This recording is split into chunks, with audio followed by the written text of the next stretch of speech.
आइए, आपका स्वागत है आज की अगली ऑर्गेनिक क्लास में।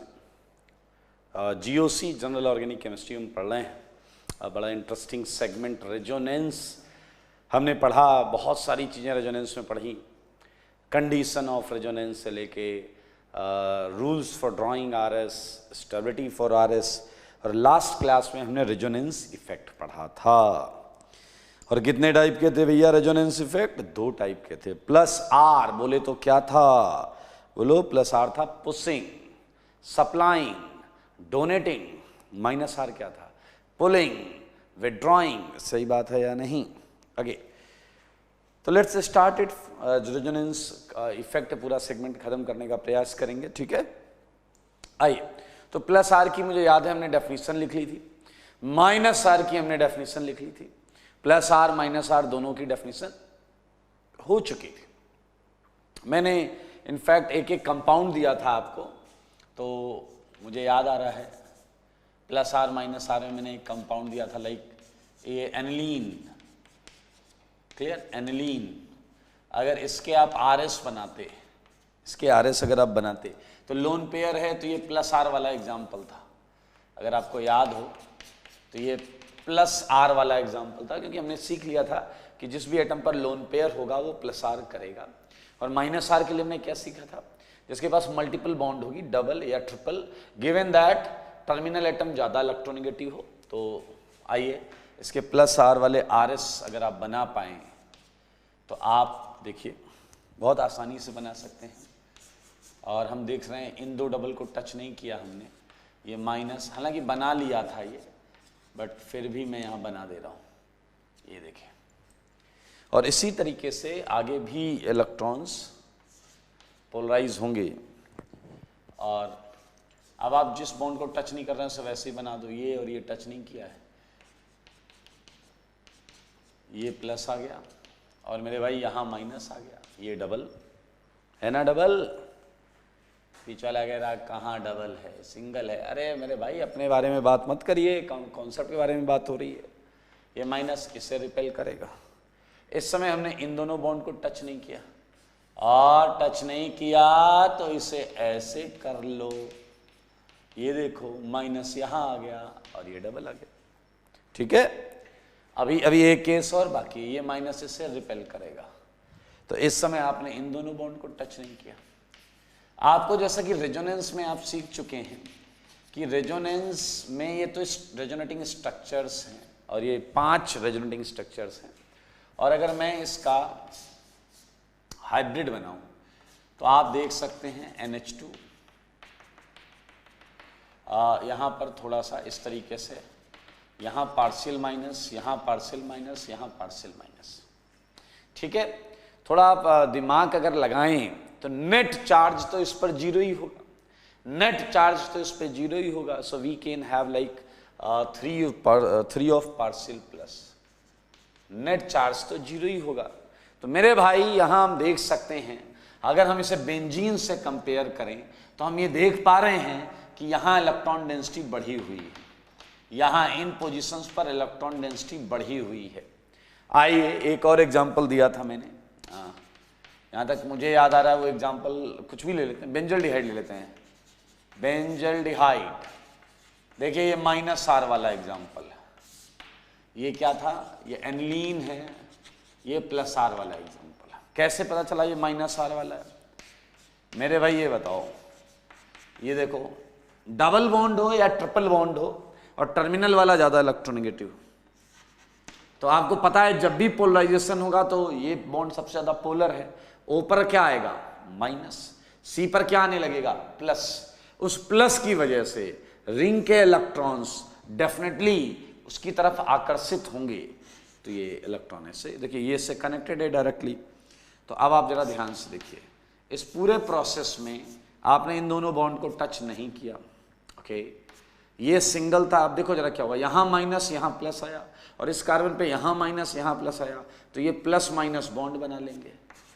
और O पर माइनस है और यहाँ प्लस, देखो O पर माइनस, यहाँ प्लस, यहाँ माइनस, यहाँ प्लस, माइनस प्लस ने बॉन्ड बना ली। मेरे भाई अब ये जो प्लस चार्ज है ये इस बॉन्ड को अपनी तरफ, इस इलेक्ट्रॉन को अपनी तरफ क्या करेगा? आकर्षित करेगा। अब आप इन दोनों बॉन्ड को ऐसे ही बना लो, CH O minus. Now you can find कि प्लस यहां पर आ गया। सिमिलरली ये तो इसे भी आकर्षित करेगा, तो बनने वाली चीज में अब ये दोनों ऐसे ही बना लो, CH O minus double double plus, लेकिन ये इसे बुला लेगा मेरे भाई। समझ रहे हो? समझ लो समझ लो। तो अब जो RS बनेगा वो बनेगा double double double CH double bond O।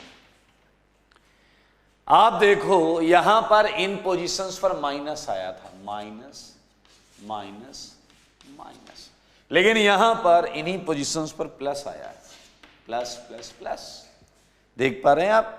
तो अगर मैं इसका हाइब्रिड बनाऊं, मतलब रियल कंपाउंड जो है वो है CH dash dash dash O पर पार्शियल माइनस होगा, O पर पार्शियल माइनस होगा, और मैं ये इधर कर देता हूं और यहां पर ऐसा ऐसा ऐसा ऐसा कुछ कर देता हूं।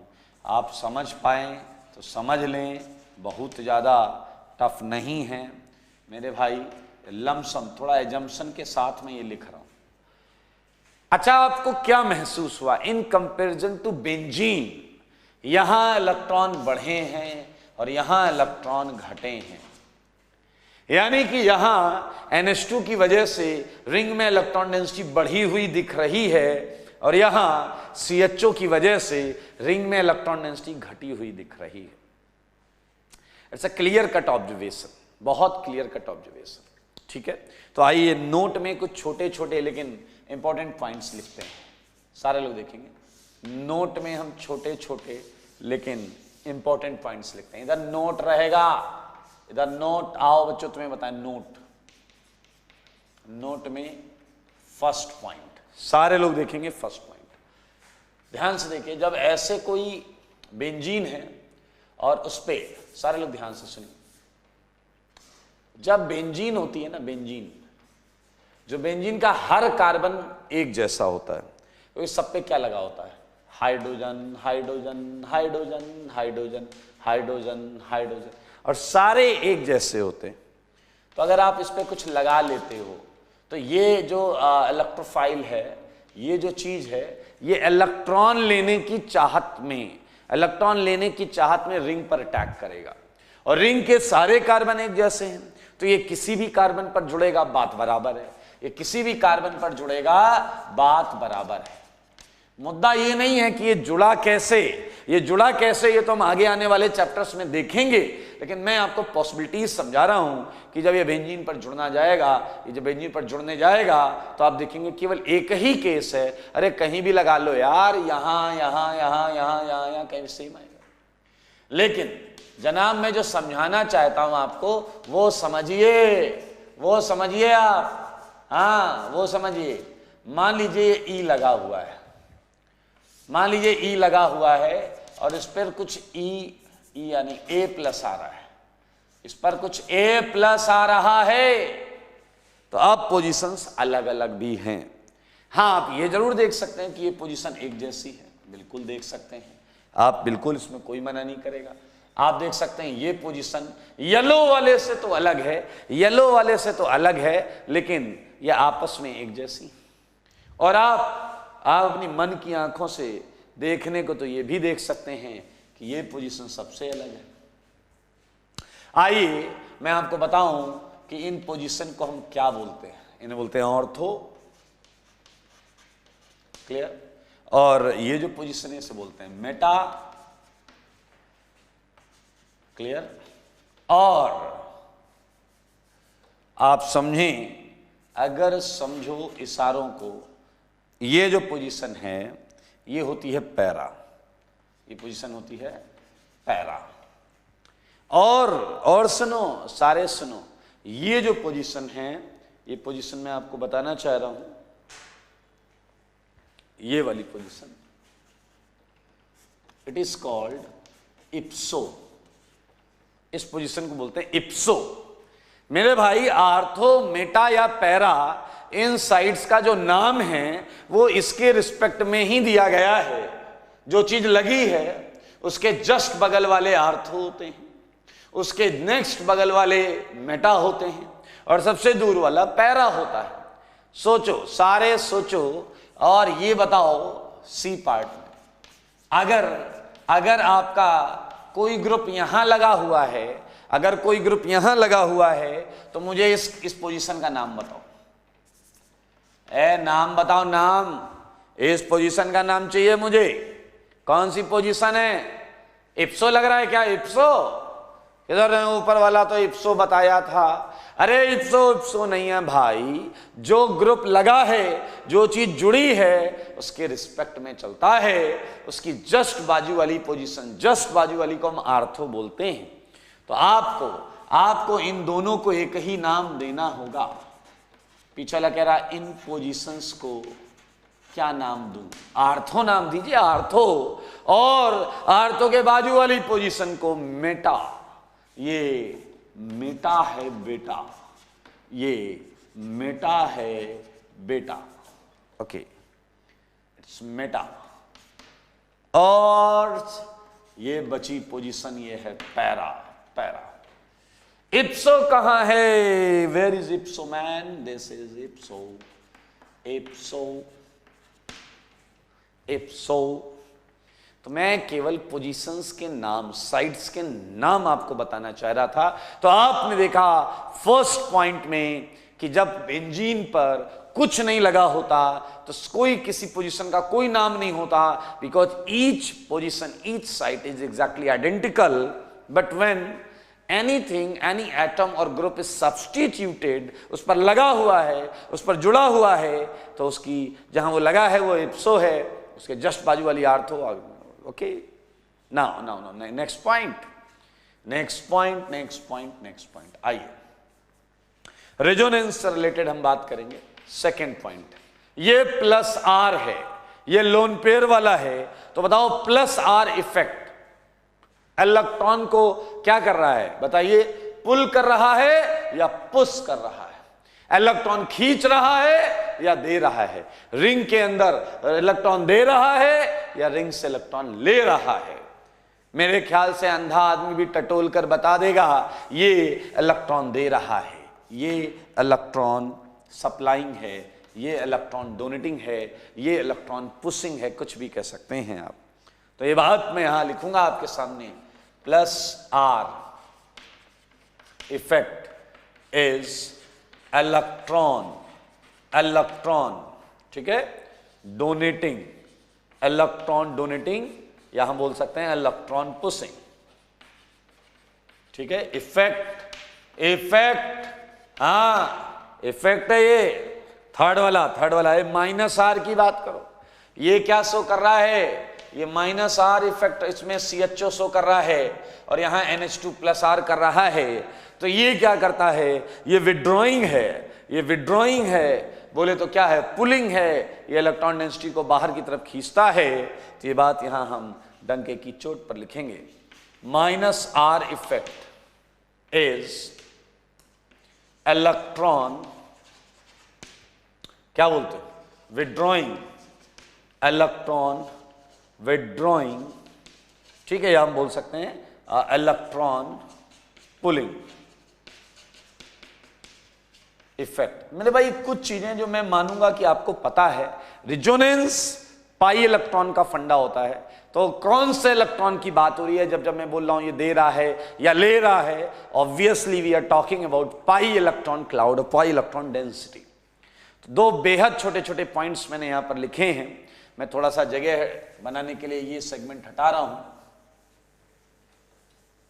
चल देखिए अभी आएगा। ठीक है, इसके आगे के पॉइंट्स लिखूंगा मैं। थर्ड पॉइंट हो गया है fourth point.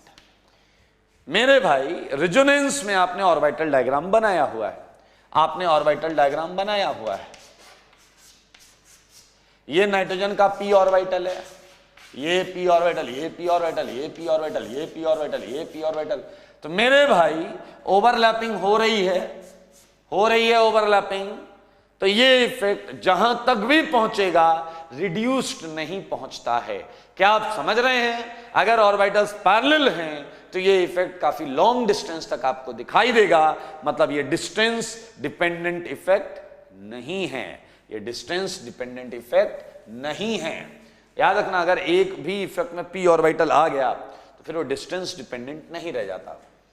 Resonance, resonance is distance independent effect, independent effect, ठीक है। रेजोनेंस डिस्टेंस इंडिपेंडेंट इफेक्ट है। चलिए अच्छा, अब एक मजेदार चीज और करते हैं। सारे लोग देखो, प्लस आर रिंग में इलेक्ट्रॉन देता तो है, कहां कहां देता है, पोजीशन बताओ। इसके बाजू वाली आर्थो पैरा, यानी कि ये इलेक्ट्रॉन बढ़ा रहा है, किधर बढ़ा रहा है, आर्थो और पैरा। ये इलेक्ट्रॉन घटा रहा है, किधर से घटा रहा है, आर्थो और पैरा से। मेरे भाई इसका क्या मतलब हुआ, देने वाला देता है तो आर्थो पैरा पर देता है, और लेने वाला लेता है तो वहीं से लेता भी है। भैया एकदम बढ़िया सा रूल है ऊपर वाले का। देने वाला देता है तो आर्थो पैरा पे इलेक्ट्रॉन डेंसिटी रिलेटिवली ज्यादा देता है, और लेने वाला लेता है तो आर्थो पैरा पोजीशन से इलेक्ट्रॉन डेंसिटी ज्यादा खींच लेता है। ये ऑब्जर्व क्लियर कट यहां पर लिखा हुआ है। प्लस आर इंक्रीजेस, इसकी बात हो रही है, electron density mainly at ortho and para position, mainly at ortho and para position. चलो एक और पॉइंट यहां पर आप बता दो। सिमिलरली माइनस आर क्या करेगा, डिक्रीजेस। सारे देखना मजेदार है। इलेक्ट्रॉन डेंसिटी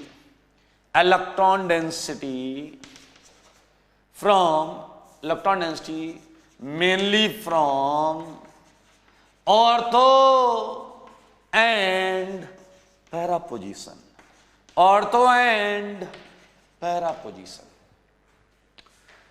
अब आपको सच्चाई पता चल चुकी है, तो मुझे बताओ, अगर इस पर कोई प्लस बाहर से अटैक करने आया, ये वो है जो इलेक्ट्रॉन की चाहत में घूमता है, जो इलेक्ट्रॉन को ढूंढ रहा होता है, जिससे इलेक्ट्रॉन की सख्त आवश्यकता है, तो बताओ ये इलेक्ट्रोफाइल इस रिंग में किस पोजीशन पर अटैक करने में ज्यादा कंफर्टेबल होगा। And I think your answer must be ortho and para,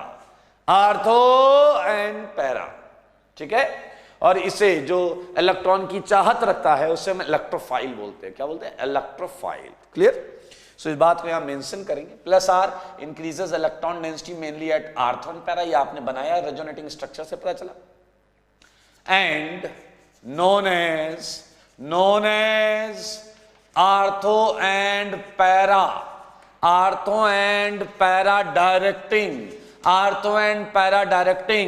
directing for incoming electrophile. इसका मतलब नहीं समझे क्या, बाहर से आने वाले इलेक्ट्रोफाइल को ये कहता है आर्थो और पैरा पर लग जाओ, क्योंकि आर्थो और पैरा पर ही तो इसके माइनस चार्ज है। लेकिन इसकी समस्या को समझो, इसकी समस्या को भी तो कोई समझो। ये क्या कह रहा है, इसने तो आर्थो पैरा से इलेक्ट्रॉन खींच लिया है, और अगर आर्थो पैरा से इलेक्ट्रॉन खींच लिया है, और अब अगर मेरे भाई कोई इलेक्ट्रोफाइल आता है, मैं हटा रहा हूं ये सब,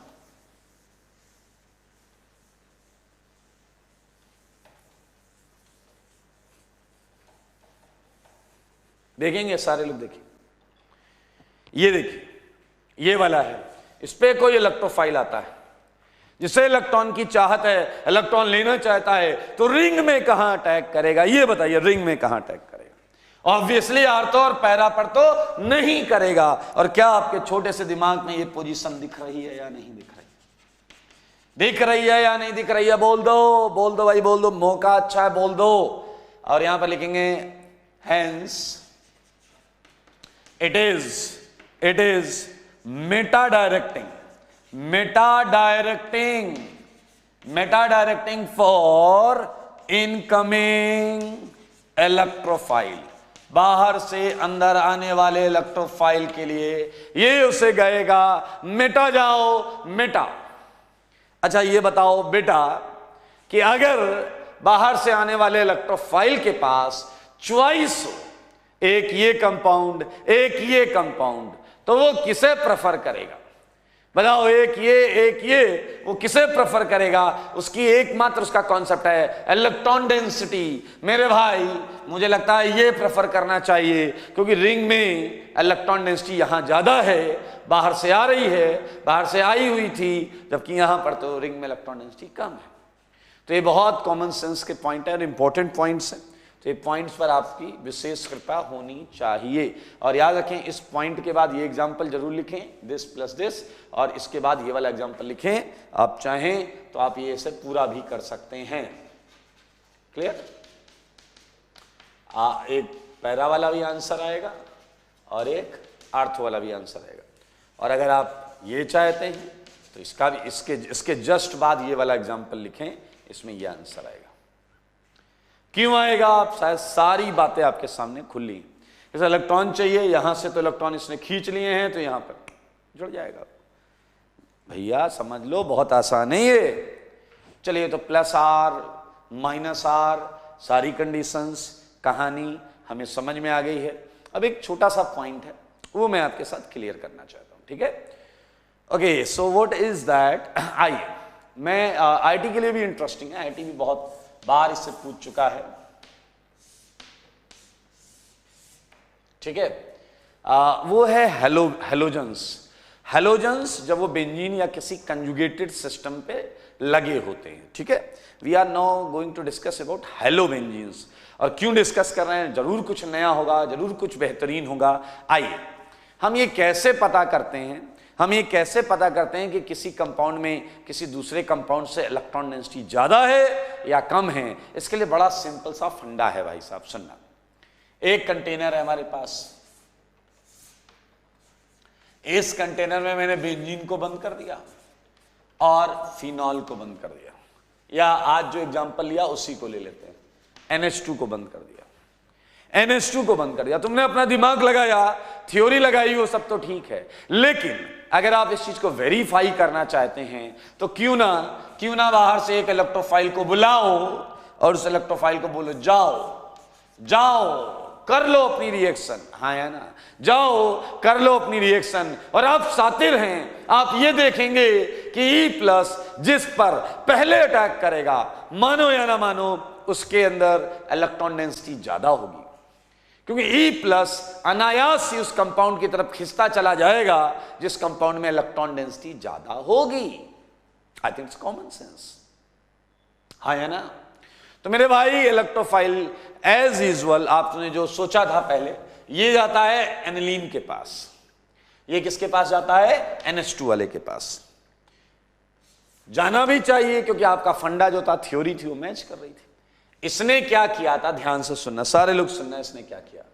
इसने रिंग में इलेक्ट्रॉन दिए। कौन से इलेक्ट्रॉन दिए? Pi electron. किस इफेक्ट से दिए? +R इफेक्ट से दिए। किस इफेक्ट से दिए? +R से। देखो, एक एक चीज एकदम क्रिस्टल क्लियर तरीके से सोचो। अच्छा, इसने रिंग से इलेक्ट्रॉन लिए भी। कौन से इलेक्ट्रॉन लिए? Sigma electrons. अच्छा, किस इफेक्ट से लिए? -I इफेक्ट से। किस इफेक्ट से लिए? -I से। आपको पता है, कार्बन नाइट्रोजन में नाइट्रोजन ज्यादा इलेक्ट्रोनेगेटिव है, तो वो सिग्मा इलेक्ट्रॉन्स को -I से खींच लेगा। लेकिन आपका इलेक्ट्रोफाइल एनिलीन के पास जा रहा है, तो क्या ये कॉमन सेंस की बात है या नहीं? बताओ कि एनिलीन में जो +R है उसने -I को डोमिनेट किया है। देखो, अगर +R ने डोमिनेट नहीं किया है तो इस रिंग में इलेक्ट्रॉन डेंसिटी कम हो जानी चाहिए थी। आप समझो, एक रास्ता है आने के, इलेक्ट्रॉन आ रहे हैं +R से, और एक है जाने का -I से। अब अगर चले गए ज्यादा तो फिर तो भाई साहब नेट इलेक्ट्रॉन डेंसिटी कम हो जाएगी। नेट इलेक्ट्रॉन, सिग्मा + पाई सब मिला के नेट इलेक्ट्रॉन डेंसिटी कम हो जाएगी। लेकिन एक्सपेरिमेंट हमने कराया और हमने देखा इलेक्ट्रोफाइल एनिलीन के पास जाता है। और एनिलीन के पास जाने से ये बात प्रूफ हो गई, +R > -I। हालांकि आप में से कई लोग ये कहोगे, सर ये तो ऑब्वियस है, इसे प्रूफ क्यों किया? आप ही बोलते हो इंडक्टिव वीक इफेक्ट है एंड रेजोनेंस स्ट्रॉन्ग इफेक्ट है। तो भैया इंडक्टिव को तो वैसे भी हारना था। सुनो, एक्चुअली हम रिजल्ट्स एक्सप्लेन करते हैं। फिर से सुनना, दुनिया के हर कंपाउंड में एक जैसा रेजोनेंस नहीं होता, इसलिए चीजों को जनरलाइज करने से पहले हमें एक एक चीज को समझ में लेना चाहिए कायदे से। तो मेरे भाई, यूजुअली जितने भी प्लस आर हैं उनमें आपको plus R greater than minus I दिखता है, लेकिन अब ये लेकिन को ही तो समझेंगे। आइए सारे लोग सुने, देखें, समझें और आनंद लें। आज 6th पॉइंट के बाद 7th पॉइंट का, ठीक है।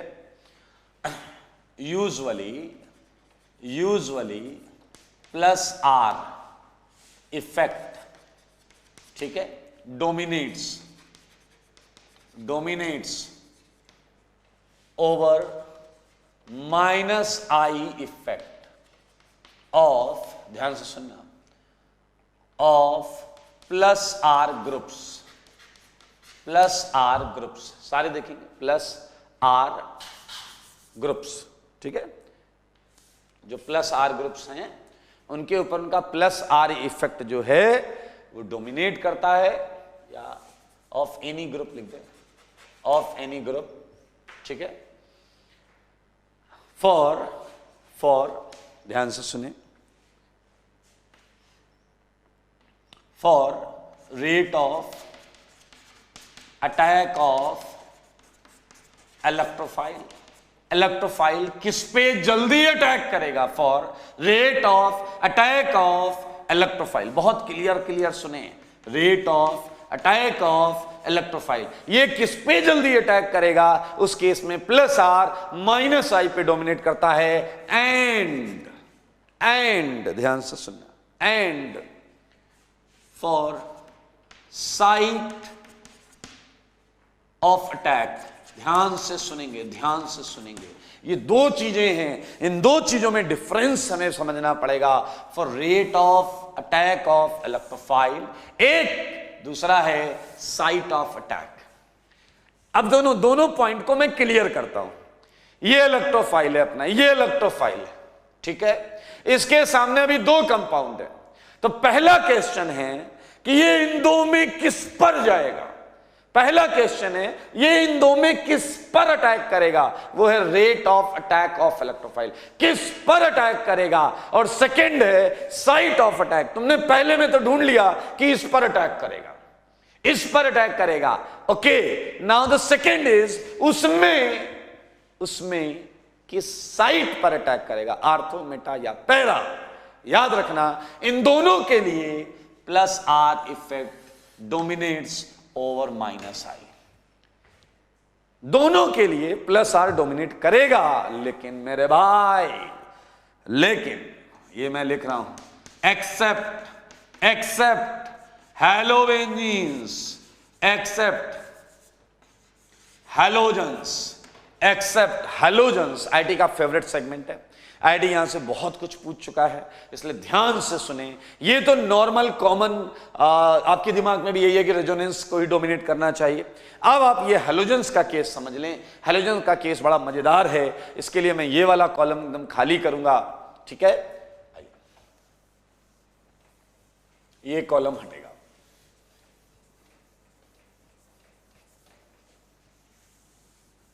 आइए ध्यान से समझिए, एक्सेप्ट हैलोजेंस, क्या होता है हैलोजन के केस में, ये जानने के लिए देखते रहें बोर्ड पर। ये आया आपका पॉइंट नंबर 8।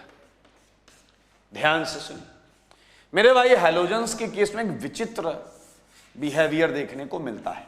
ये बेंजीन, ये हेलो बेंजीन, सारे लोग बेंजीन को हेलो बोले तो हेलो बेंजीन बन जाएगा। एक्स लगा दिया, ये एक्स फ्लोरीन हो सकता है, एक्स क्लोरीन हो सकता है, एक्स ब्रोमीन हो सकता है, एक्स आयोडीन हो सकता है। ध्यान से सुनिएगा, हमने एक इलेक्ट्रोफाइल को बुलाया, उसे थोड़ा खिलाया पिलाया और फिर मैंने कहा ऑल द बेस्ट, जाओ और कर लो अपनी रिएक्शन, जाओ और कर लो अपनी रिएक्शन, लगाओ थोड़ी बुद्धि, सारे लोग अपनी बुद्धि लगाओ। हैलोजन में भी तो लोन पेयर होता है, हैलोजन में भी तो लोन पेयर होता है, देखते रहो। और लोन पेयर की वजह से ये क्या करेगा, वही वाली कहानी, ये pi electrons plus R effect से बढ़ाएगा, रिंग में देगा, ठीक है, जो हमें पता है। और ये क्या कर रहा है, बाहर ले रहा है, क्या ले रहा है बताइए, सिग्मा इलेक्ट्रॉन्स किस इफेक्ट से ले रहा है, माइनस आई से। किस इफेक्ट से ले रहा है, माइनस आई से।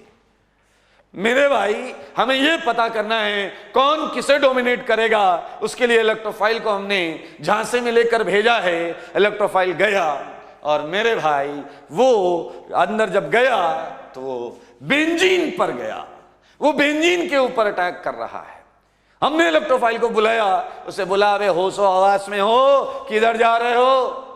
तो इलेक्ट्रोफाइल ने कहा देखो अगर आपको पता है कि मुझे किधर जाना है तो फिर एक्सपेरिमेंट क्यों करा रहे हो? उसकी बात में दम है, इसलिए हमने उससे कहा अच्छा जाओ and all the best again. वो फिर गया और वो फिर बेंजीन पर अटैक कर रहा है। ये एक्सपेरिमेंटल ऑब्जर्वेशन है, इस ऑब्जर्वेशन से कंक्लूड करो, क्या ये प्रूफ नहीं होता कि बेंजीन में ज्यादा इलेक्ट्रॉन्स हैं? It's a common sense. अगर ज्यादा अब ये नहीं कहना कि सर हेलोजन थोड़ी शैतानी कर रहा हो, अरे शैतानी तुम करते होगे, ये रीजेंट्स नहीं करते, इसे इलेक्ट्रॉन चाहिए, जहां ज्यादा इलेक्ट्रॉन्स होंगे वो चाहे या ना चाहे ये उधर खींचा हुआ चला जाएगा। तो ये क्लियर प्रूफ हो रहा है 8th पॉइंट में मैं यहां लिख रहा हूं, वाइल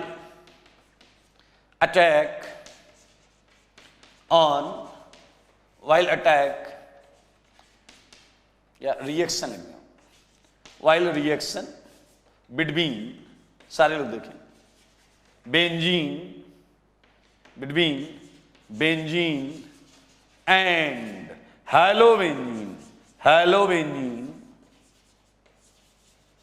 इलेक्ट्रोफाइल किसे प्रेफर करता है? वो देखो electrophile prefer to attack on benzene, वो बेंजीन को प्रेफर करता है। Now you have to explain it. Benzene में ज्यादा इलेक्ट्रॉन है, हैलोबेंजीन में कम कैसे हुए? आने का एक रास्ता है प्लस आर, जाने का एक रास्ता है माइनस आई थिंक छोटे से छोटा बच्चा भी बता देगा गए ज्यादा हैं। मेरे भाई क्या साफ शब्दों में ये प्रूफ हुआ है या नहीं? साफ शब्दों में ये प्रूफ हुआ है। आप देख सकते हैं prefer to attack on benzene. मेरे भाई ये क्या है, ये किस चीज के लिए लिखा गया है, ये समझना बहुत जरूरी है। ये लिखा गया है rate of attack of electrophile. याद रखें minus I dominating over plus R for rate of attack of electrophile on halobenzene, on, फिर से लिख दिया मैंने सेम हैलोबेंजीन, ठीक है। तो ये देख लें, जब भी आप हैलोबेंजीन, कोई जरूरी नहीं हैलोजन बेंजीन पे लगाओ, हैलोजन किसी भी कंजुगेटेड सिस्टम पर लगा हो, सेम ऑब्जर्वेशन आता है। ओके, सो लाइक मैं थोड़ा सा लिख भी देता हूं, ये बेंजीन, ये हैलोबेंजीन, ठीक है, and we just attack one electrophile, ठीक है। सो ये जाकर किस पर लगा? ये जाकर लगा बेंजीन पर। देखो मदरबोर्ड पर ये जाकर किस पर लगा? ये जाकर लगा बेंजीन पर। मेरे भाई समझें, दिस प्लस दिस, और हमने इलेक्ट्रोफाइल डाला। याद रखना this is all about selection between two compound. थोड़ा सा इसे नीचे करके बनाते हैं, आओ इसे थोड़ा और नीचे करके बनाते हैं। ये है कंपाउंड, ये है हैलोजन। क्या यहां पर आप ये समझ गए हैं कि इलेक्ट्रॉन माइनस आई ने ज्यादा खींच लिए रादर देन जो दिए गए हैं? यानी कि यहां तुमने क्या देखा है? Net electron density. सारे सुनो, यहां तुमने देखा, अब यही देखना भी चाहिए। 2-3 कंपाउंड्स हैं and you have to select any one for higher rate of reaction, तो आपको नेट इलेक्ट्रॉन देखने हैं, क्योंकि नेट इलेक्ट्रॉन आपके इलेक्ट्रोफाइल को आकर्षित करेंगे। This is all about. लेकिन एक बड़ा ट्विस्ट पॉइंट है यहां पर। आपका दिमाग ये मान चुका है कि हैलोबेंजीन में जो हैलोजन होता है वो रिंग से इलेक्ट्रॉन खींच रहा होता है। वो रिंग से इलेक्ट्रॉन खींच रहा होता है। मेरे भाई इसे बहुत क्लियर रखो, वो रिंग से सिग्मा इलेक्ट्रॉन खींच रहा होता है, समझने वाली बात। वो रिंग से सिग्मा इलेक्ट्रॉन खींच रहा होता है, लेकिन रिंग में वो पाई इलेक्ट्रॉन दे रहा होता है। वो अलग बात है कि वो सिग्मा ज्यादा खींच लेता है, लेकिन पाई रिंग में अभी भी दे रहा है। इसका फर्क पड़ेगा, क्योंकि पहला पॉइंट तो आप समझ गए, अब आपको समझना है site of attack. Site of attack, सारे लोग देखो, सारे लोग देखो और मुझे बता देना, सारे लोग देखो और मुझे बता देना।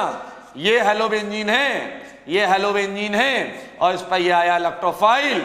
मुझे बताओ, इसे लालच देकर बुलाने के लिए तो नेट इलेक्ट्रॉन डेंसिटी देखनी थी, इसे लालच देके बुलाने के लिए तो नेट इलेक्ट्रॉन डेंसिटी देखनी थी। लेकिन ये बताओ कि ये आकर किस इलेक्ट्रॉन से रिएक्शन करेगा, सिग्मा से या पाई से? ये जवाब आपको देना है।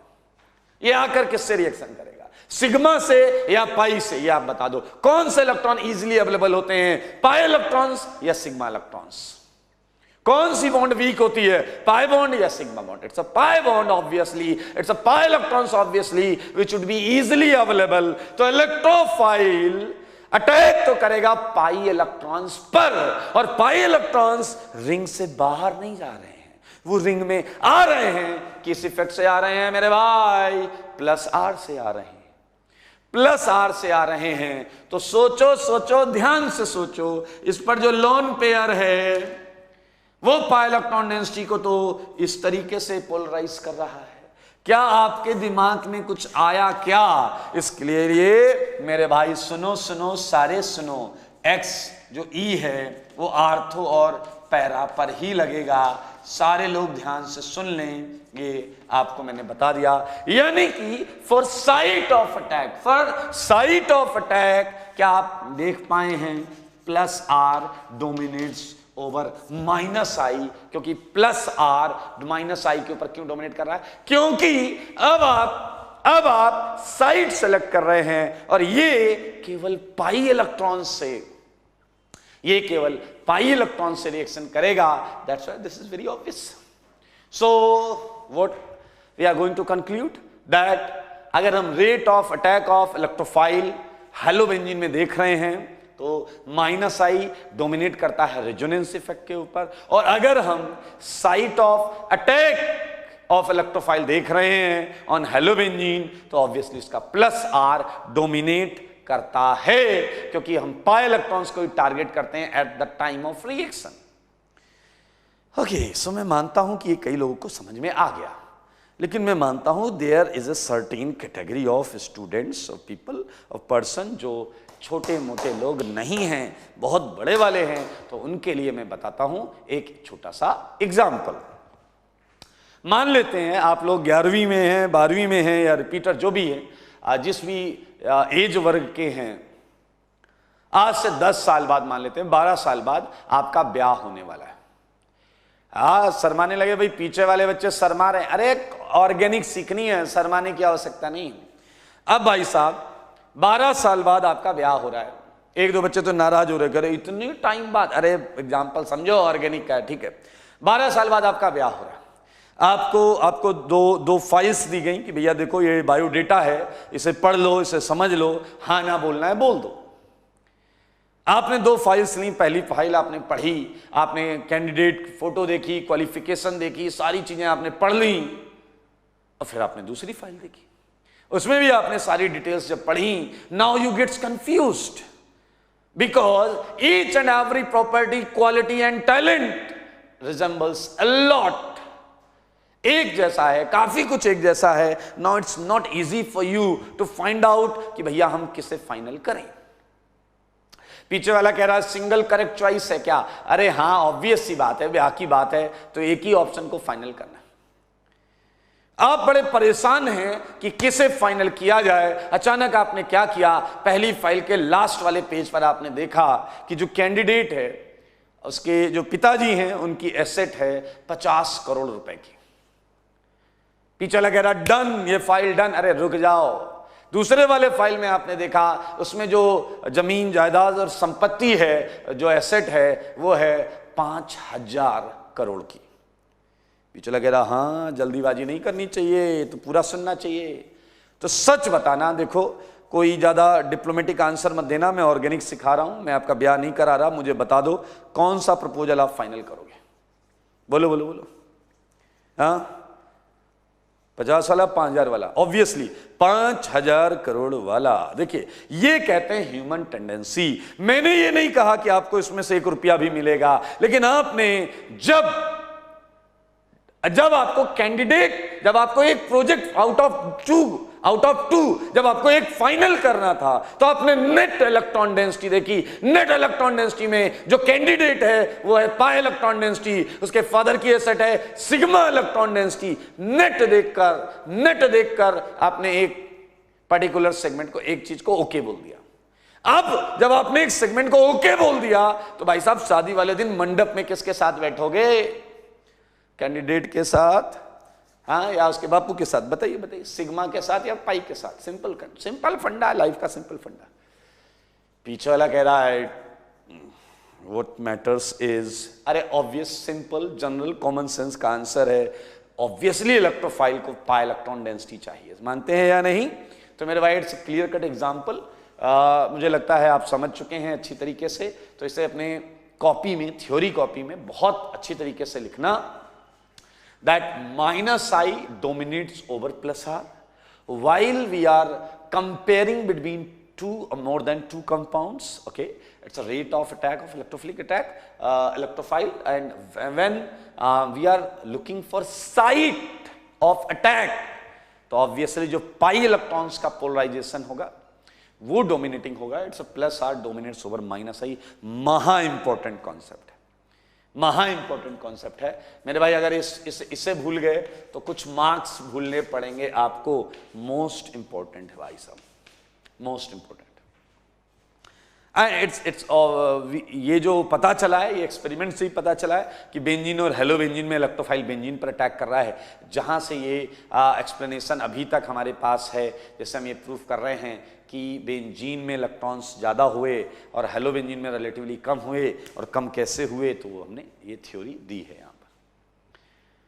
Okay, so now there is one more segment. तो चलो जरा एक और सेगमेंट है, इसी से रिलेटेड है, तो मैं हटाता हूँ पूरा, ये हटा रहा हूँ मैं। पॉइंट में ही चलेंगे अभी ये कितना पॉइंट था? 8th पॉइंट था, इसी में चलेंगे, मैं हटा रहा हूँ।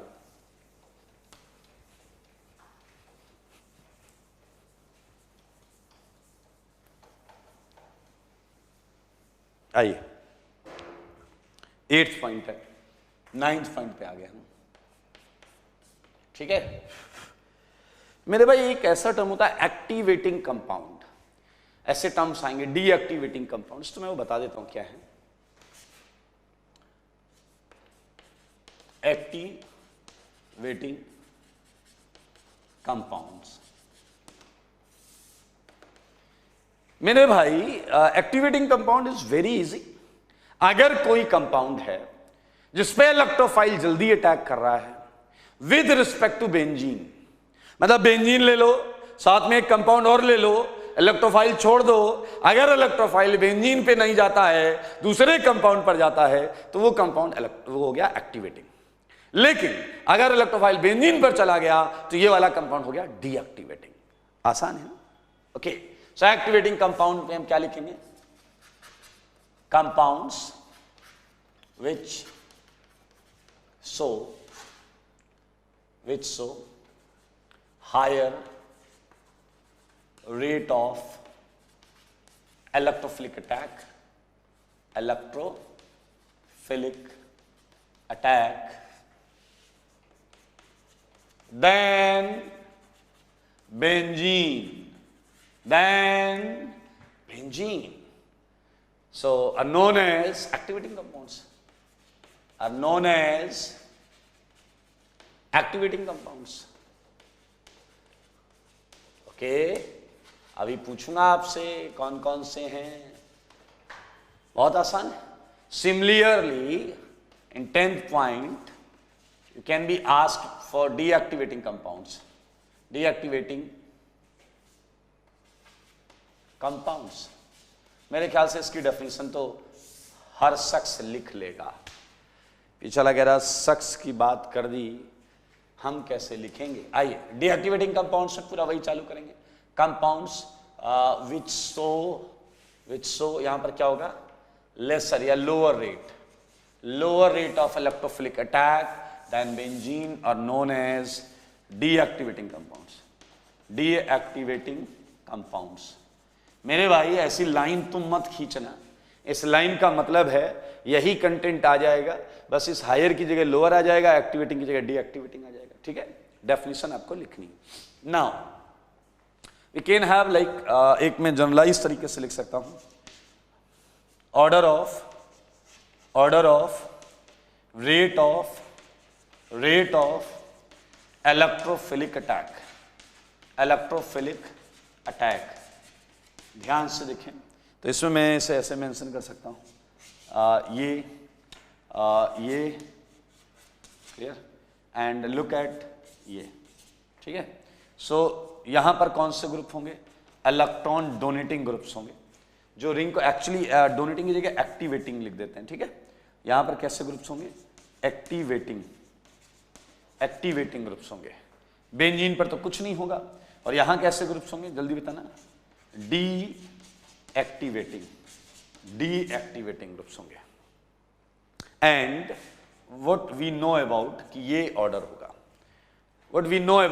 ऑर्डर होगा, अच्छा अगर आप थोड़ी बुद्धि लगाएं तो इस एक्टिवेटिंग में क्या आएंगे, जितने प्लस आर वाले, all plus R groups, all plus R atoms, सही बात है, या फिर ग्रुप्स। ठीक है यार, जगह नहीं है, उधर लिख देता हूं मैं, इसे हटाता हूं, आप इसके नीचे ही लिखना। ठीक है, पहले वाले के नीचे all plus R atoms, clear, slash groups. ध्यान से सुनना, ध्यान से, एक्सेप्ट हैलोजन्स, क्योंकि हैलोजन नेट विड्रॉ करते थे और वो बेंजीन से बाद में आते थे। बेंजीन वाला तो खाली रहेगा। और यहां लिखना, पहले क्या आएंगे, पहले आएंगे हैलोजन्स और उसके बाद आएंगे क्या, माइनस आर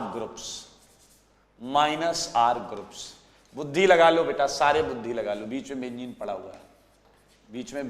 हुआ है। पहले हैलोजन्स आएंगे, वजह सुनना, हैलोजन्स पहले क्यों आए माइनस आर से, अरे यार ये क्या करता था, प्लस आर से देता था एंड माइनस आई से लेता था, लेकिन माइनस आर क्या करते हैं, सारे माइनस आर को उठा के देखना, ये माइनस आर से भी लेते थे और माइनस आई से भी लेते थे। तो मेरे भाई वो ज्यादा डीएक्टिवेट करेंगे क्योंकि सारे माइनस आर ग्रुप्स लास्ट में हैं। Okay, so we can go for few examples. Okay, तो अभी हम बिल्कुल फ्यू एग्जांपल्स पर जाएंगे, लेकिन उससे पहले मैं आपको बताना चाहता हूं कि एक्टिवेटिंग कंपाउंड में आप कई सारे नाम या टर्मिनोलॉजी सुन सकते हैं, तो वो देख लें एक बार देख लें। एक्टिवेटिंग कंपाउंड्स में ऐसा बोला जा सकता है, हाईली एक्टिवेटिंग, ठीक है, और आपको ऐसा भी बोला जा सकता है, मॉडरेटली एक्टिवेटिंग, ठीक है, एंड एट लास्ट आपको बोला जा सकता है वीकली एक्टिवेटिंग। तो तीन इलेक्ट्रॉन सारे दे रहे हैं, लेकिन उनमें भी रिलेटिव ऑर्डर लगा लिया गया। हाईली एक्टिवेटिंग में कौन से होते हैं, जरा ध्यान से देखेंगे, सारे लोग ध्यान से देखिएगा। हाईली एक्टिवेटिंग में वो होते हैं जो रिंग से सीधा रेजोनेंस करते हैं, कंजुगेटेड सिस्टम से सीधा रेजोनेंस करते हैं। O माइनस, NH-, ठीक है, NH2, NHR, सारे लोग ध्यान से सुनना, NR2, OH, OR, ETC। इन पर लोन पेयर है, सब में लोन पेयर है मेरे भाई। और ये क्या करते हैं, बेंजीन या किसी भी कंजुगेटेड सिस्टम जिससे ये जुड़े हैं उनमें इलेक्ट्रॉन सप्लाई करते हैं। अब मॉडरेटली एक्टिवेटिंग क्या होते हैं, मॉडरेटली एक्टिवेटिंग क्या होते हैं, ये अपनी इलेक्ट्रॉन डेंसिटी का एक छोटा हिस्सा ही रिंग में भेजते हैं। अब आप कहोगे कैसे, वो कैसे डिसाइड करते हैं रिंग में छोड़ा ही जाएगा? मेरे भाई, क्योंकि बाहर वाले सेगमेंट में एक और ऐसा कंजुगेटेड चीज डाल देते हैं कि वो एट ए टाइम उससे भी रिजोनेंस करता है और बेंजीन से फिर उसका जो एक्सटेंट ऑफ डिस्पर्जन या शेयरिंग ऑफ इलेक्ट्रॉन होता है वो कम हो जाता है। लाइक ध्यान से देखो सारे NH2, ये सारे सुनना NH2। अब ये देखो, ये बेंजीन है, ये NH2 है, सारे देखना, ये बेंजीन है, ये NH2 है। तो बताओ N के इलेक्ट्रॉन्स रिंग में जा रहे हैं, N के इलेक्ट्रॉन्स रिंग में जा रहे हैं।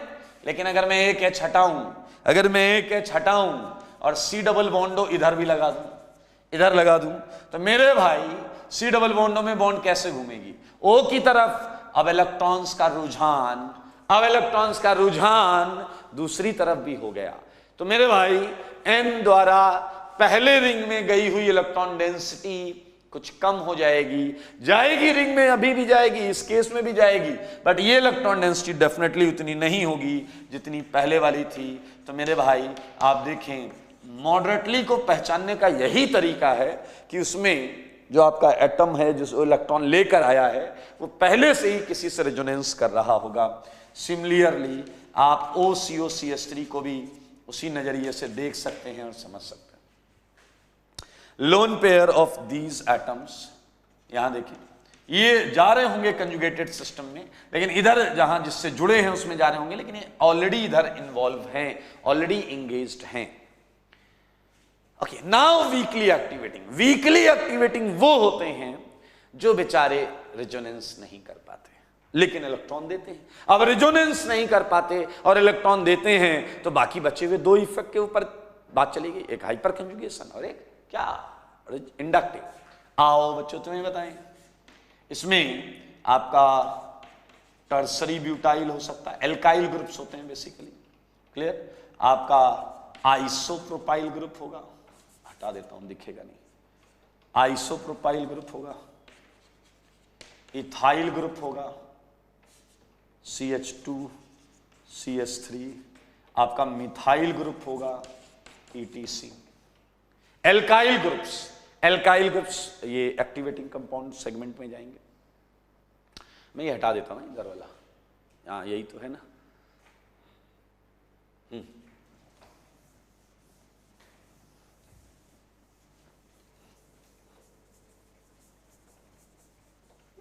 ओके,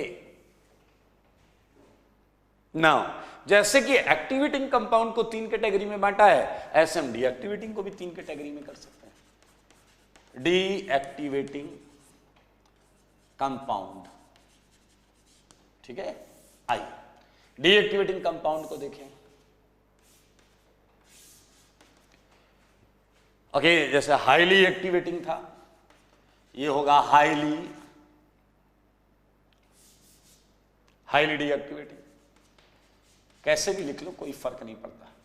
हाईली डीएक्टिवेटिंग, ये क्या है आपका moderately deactivating, moderately deactivating, okay. And ये क्या है, ये है वीकली डीएक्टिवेटिंग, ये है वीकली डीएक्टिवेटिंग, ठीक है। इधर कनेक्ट करने के लिए ऐसा करते हैं, इधर हाईली कर देते हैं, इधर कर देते हैं, कोई लॉजिक नहीं है इसमें कि इधर क्यों लिखा, हाईली डीएक्टिवेटिंग, ठीक है। और ये हो गया आपका वीकली डीएक्टिवेटिंग, वीकली डीएक्टिवेटिंग, ठीक है। आओ देखते हैं।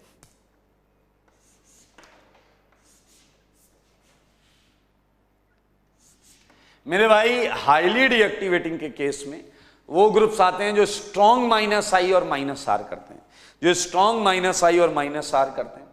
Like you can think about NF3+, NR3+, you can think about NO2, CN, aldehyde, ketone, clear? These groups are in a strong category. अच्छा, मॉडरेटली डीएक्टिवेटिंग का भी यहां सेम कॉन्सेप्ट है। कैसा कॉन्सेप्ट देखो जरा, देखना भी समझ। जैसे बेंजीन है और ये देखो मैंने इधर से स्ट्रांगली से उठा लिया, एल्डिहाइड या कीटोन में से कुछ उठा लो, तो भैया ये क्या कर रहा होगा बताओ? ये रिंग से इलेक्ट्रॉन खींच रहा था। कैसे खींच रहा था? यहां माइनस यहां प्लस, और ये जो प्लस था ये रिंग से इलेक्ट्रॉन खींच रहा था, ये रिंग से इलेक्ट्रॉन खींच रहा था। लेकिन सोचो अगर मैं इसके बाजू में भी इलेक्ट्रॉन रख दूं तो ये प्लस इससे भी इलेक्ट्रॉन खींचेगा, रेजोनेंस है उधर भी। अगर उधर भी इलेक्ट्रॉन आ गया, उधर भी रेजोनेंस आ गया, तो ये प्लस इससे भी इलेक्ट्रॉन खींचेगा, तो ऑब्वियसली रिंग से इलेक्ट्रॉन खींचने की टेंडेंसी कम हो जाएगी। And the same condition, same story है। आइए यहां के जो ग्रुप्स होंगे वो आप ऐसा ले सकते हैं, ये देखिए एसिड वाले हो गए, ईस्टर हो गया, समझ रहे हैं आप? तो ये सारी कैटेगरीज यहां पर आप देख सकते हैं, ये ETC, ये ETC। नाउ वीकली डीएक्टिवेटिंग बहुत मजेदार कैटेगरी है, बिलीव मी बहुत मजेदार कैटेगरी है। ये है वही category halogen, FCl, BRI, FCl, BRI, ये है आपका डीएक्टिवेटिंग कंपाउंड का सेगमेंट, ये है एक्टिवेटिंग कंपाउंड का सेगमेंट। और मजेदार चीज क्या है, अगर समझो इशारों को, तो मेरे भाई ये जो कैटेगरी है ये वाली, ये आपकी आर्थो एंड पैरा है, ये आपकी आर्थो एंड पैरा है, और ये जो दो कैटेगरी है ये मेटा है। ये खैर मैं पहले भी बता चुका हूं। एक्टिवेटिंग ये जो है ये तो आर्थो पैरा है, इसके ऊपर लोन पेयर है, लोन पेयर, यही तो अभी डिस्कस कर रहे थे, आईटी का मोस्ट इंपॉर्टेंट टॉपिक, ये भी आर्थो पैरा है। डीएक्टिवेटिंग में दो कैटेगरीज हैं जो मेटा, जो -R करते हैं, दोनों -R वाले हैं। ऐसे देखो ना, दोनों -R वाले हैं, इसलिए ये डीएक्टिवेटिंग मेटा करते हैं, ये +R +R +R एक्टिवेटिंग, तो इस तरीके से वो आपके +R आर्थो पैरा वाला काम करते हैं। Okay, so this is all about, हमने +R रेजोनेंस के अंदर हर एक छोटी से छोटी और इंपॉर्टेंट बातों का जिक्र किया, एक्सप्लेनेशन किया, उन्हें समझा। तो आपका फर्ज बनता है इसका बहुत खूबसूरत नोट्स, थ्योरी नोट्स बना के इसे वापस रिवाइज करें। मैं सेगमेंट हटा देता हूं, ये वाला, ठीक है, ये हटा दूं, देख तो लिया, बना लेना, अब आप, हटा रहा हूं।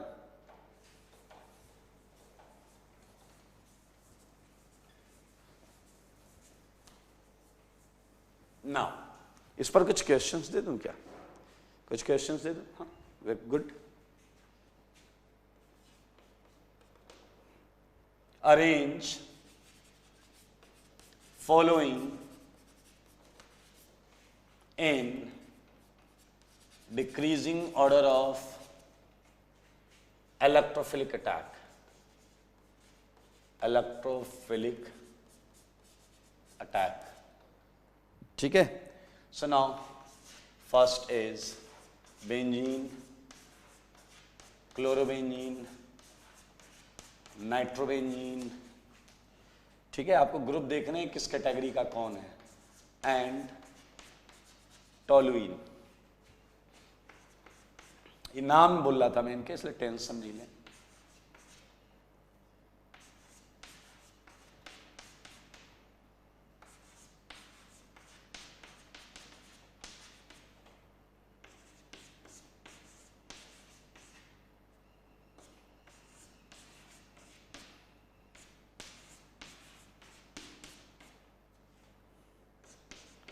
ऑर्डर लगाना भाई, लगा लोगे ना, बहुत सिंपल है ये।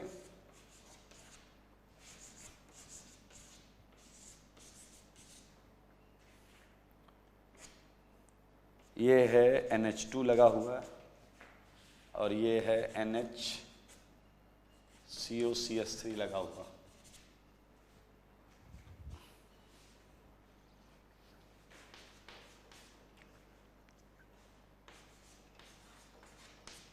फिनॉल, CH2CH3, OCOCH3, बेंजीन, ठीक है। हाँ, और ले लेते हैं, ये है आपका OCH3, ये आपका CH3,